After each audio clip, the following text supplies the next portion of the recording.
Okey, kita teruskan bahagian kedua. Okey. Untuk soalan kimia kertas 2, bahagian A soalan 2. Tengok dia punya soalan. Okey, dia punya pernyataan awal dulu. Okay, Raja 2 menunjukkan sebahagian daripada jadual berkala unsur.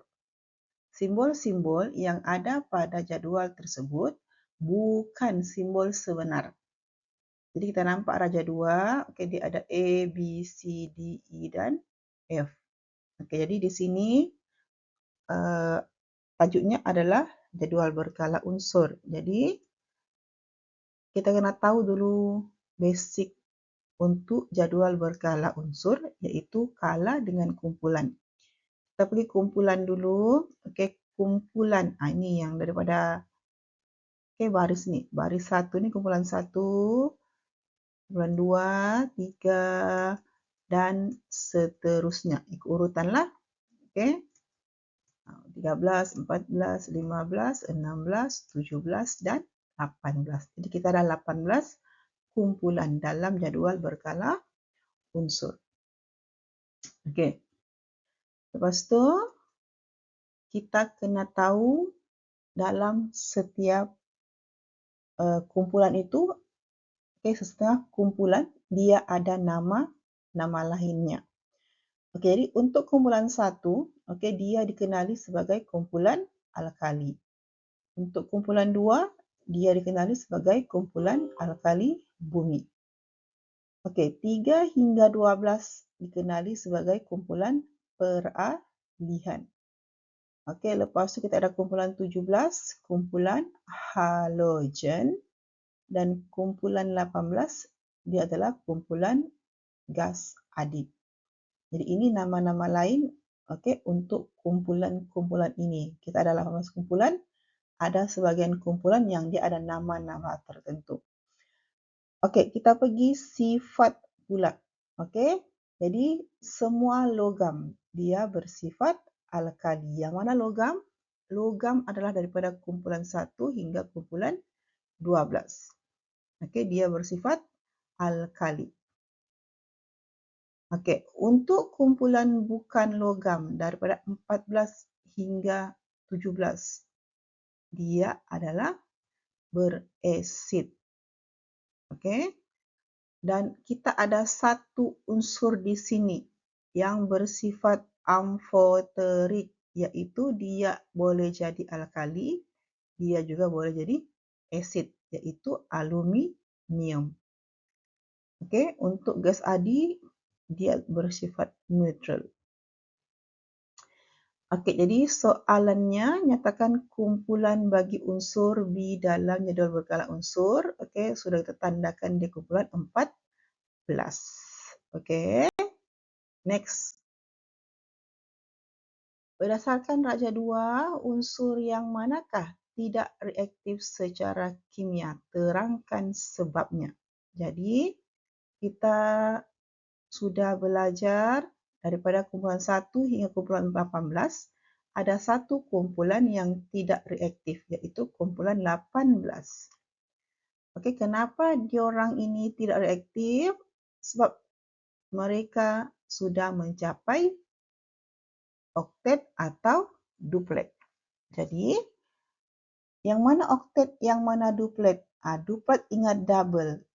Untuk A, dia sudah mencapai duplet. Untuk yang lain-lain, kita kena sebut dia sudah mencapai oktet. Jadi, ketahuilah siapa yang sudah tidak reaktif secara kimia. Okey, markah pertama kamu tulislah dia sebagai atom A. Okey. Markah kedua. Apa markahnya? Kita kena tulis atom A telah mencapai susunan duplet yang stabil. Okey, 2 markah. Okey, cukup sampai di situ. Kalau 3 markah, kamu tambahlah. Okey. Jadi selain jawapan ini, kita juga boleh terima atom A tidak menerima atau berkongsi elektron dengan unsur lain. Jadi seperti kita sudah belajar sebelum ini, petala pertama kita mesti 2. petala kedua dia mesti 8. Jadi ini dia sudah full, tidak boleh ditambah lagi. Jadi tidak boleh ditambah, tidak boleh dibuang. Dia sudah stabil, jadi sebab itu dia tidak menerima ataupun tidak berfungsi. Okey, ada pelajar, dia akan jawab macam mana?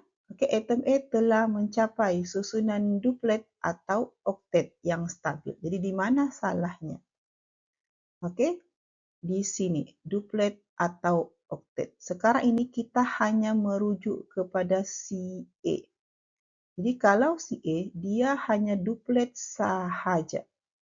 Lainlah kalau soalannya tanya pasal kenapa kumpulan 18 tidak reaktif secara kimia.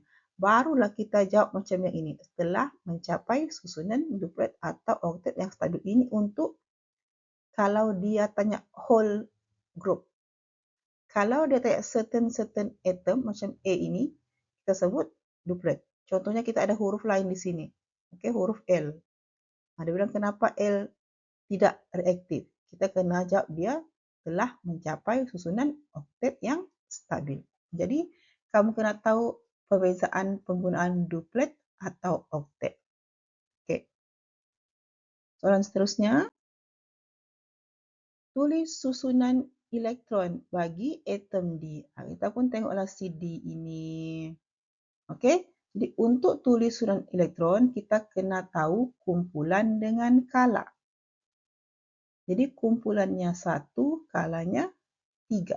Apa kita kena buat? Okey. Jadi kumpulan 1 kala 3, 1 ni merujuk kepada elektron valensnya.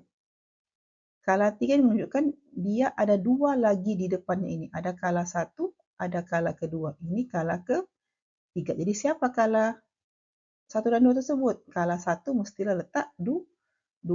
Kala 2 mesti letak 8. Jadi inilah dia punya susunan elektron. Okey, 2, 8, 1. Okey, next. Apabila merentasi kala dari kiri ke kanan, nyatakan perubahan dari segi saiz atom. Jadi bila sahaja soalan sebut pasal saiz, kita kena ingat kita punya tips iaitu bendera dengan tiang bendera. Jadi ini tiang bendera, ini benderanya. Jadi kalau benderanya dia merujuk kepada kala. Okey. Kala di sini. Ini dia bendera menunjukkan kala daripada kiri kanan. Kalau tiang bendera menunjukkan kumpulan. Jadi kita fokus kepada kala.